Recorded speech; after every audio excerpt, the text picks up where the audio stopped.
status of persecution in the early church. Is that also in question, or? If there was no persecution, it doesn't mean they didn't die as martyrs. People can be killed for their faith even if there's not a system-wide persecution. But it creates a certain milieu and expectation and maybe likelihood that supports individual cases of martyrdom. I think we make two mistakes. I think there's some Christians, in fact, yesterday I was talking to one who was like, from the moment that Christians became believers, there was this non-stop kind of, empire-wide persecution against Christians. I'm like, that is overstated.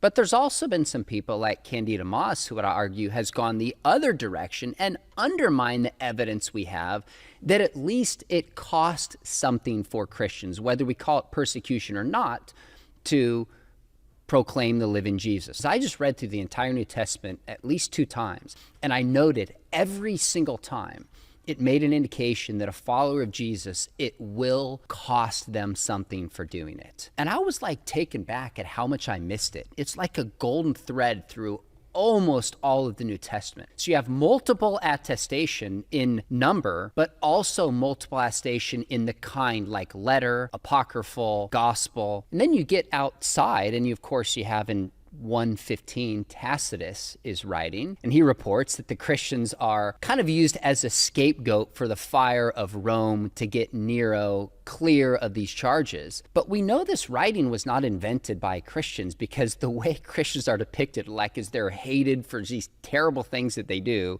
is not what Christians would make up. But what's interesting about that is it's tied to the name of Jesus, the kind of persecution that they're experiencing.